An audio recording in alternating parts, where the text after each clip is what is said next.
Hi, today I'm going to be talking about the body. So, following on from my previous video on drawing the body, I wanted to go into a little bit more depth about somebody's relationship with their body when they're struggling with an eating disorder.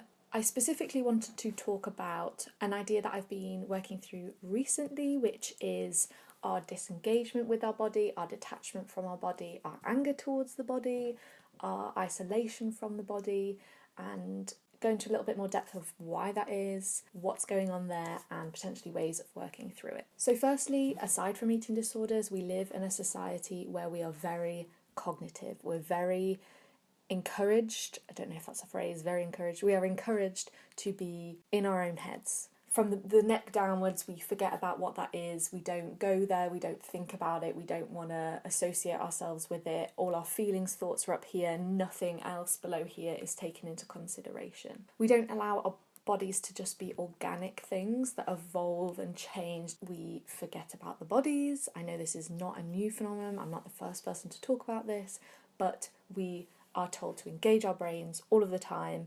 It's almost as if jobs where our bodies are more in use, they are seen as lesser than jobs that use our brains, use our heads a lot more. In education, we are told to think. Obviously, there are physical education as well, but generally it's about the brain, about the thinking. From this, that's not always a negative thing, but we do disengage with our bodies. We forget what it's like to be in a body because we're so up here. Even if you're not in education, if you're not in a job that's like that, we have screens, we have multiple screens where we are always on them, and that is a very heady thing. It's a very engaging thoughts up here rather than checking in with the body. Specifically within eating disorders, there's a couple of reasons why people might disengage or detach from the body. One of them might be that people are really angry with their bodies because they've let them down in some way. That might be physically, that might be appearance-wise, it might be how you show up, it might be that it's gained you attention that you didn't want or hasn't gained you enough attention. There's multiple reasons why people get angry with their body and then detach from it. Bodies can also be really, really scary things as well. So I know for me personally, my body terrified me. It was an organic thing that didn't do exactly what I wanted it to do. I think we are averse to things changing and adapting in the body in a very organic matter. I always give the example that a tree, if a branch is kind of growing out at a weird angle, we're not like, tree, what is wrong with you? What are you doing? It's just like, oh, that's the tree. That's just how it is. That's just nature. But we don't allow our bodies to do that, to show up in very organic ways. If it doesn't do anything in a very controlling way, we're like, no thanks, get rid of it, and then we detach ourselves from our body. Also, a lot goes on in the body, a lot of feelings, and I was always like, oh, feelings, don't want to go there, so I would detach myself from my body in that way as well. I want to go back to this idea of anger. People get very angry with their bodies. We cannot physically control our bodies. We can to a certain extent, but beyond that, we just are how we are, and we show up how we show up. But we live in a society, again, that is very enthusiastic on pushing your body really hard, detoxifying it, being really brutal to it, using extreme exercise, eating regimes to shape it in a way that you deem as perfect. And that's really harmful. It's this idea that we can just control our bodies and make it do what we want it to do, and when it doesn't, then we're really disappointed in it. Specifically within eating disorders, this can then lead to people neglecting their bodies, so not feeding themselves properly, exercising, over-exercising, making yourself sick, overeating. There's all these different things. It's this detachment from the body because hunger, fullness, they're very related to the body. They're very instinctual feelings, and we try and pull away from that. We try and manipulate it and change it. So different ways of getting through this.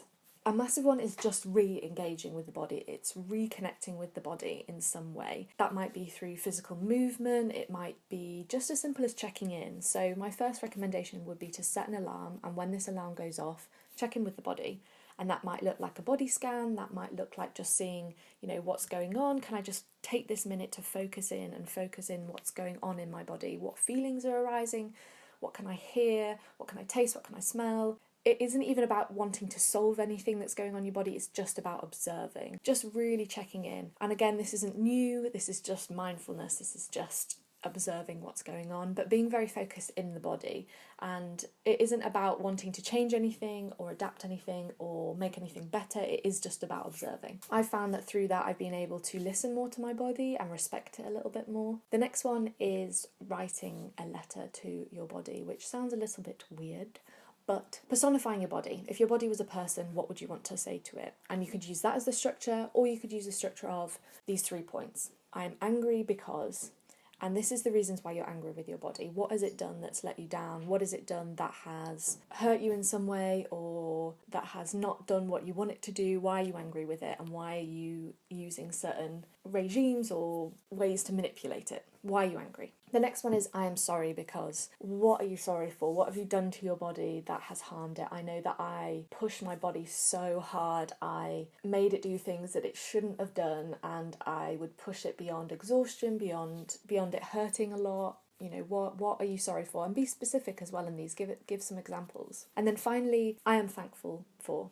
So this is the idea that to reconnect with our bodies, we need to understand why we're thankful. To pull away from that anger, we need to be thankful for different things that happen within the body. So if you're able-bodied, it might be just being able to walk, and it doesn't have to be big things. It could just be being able to type.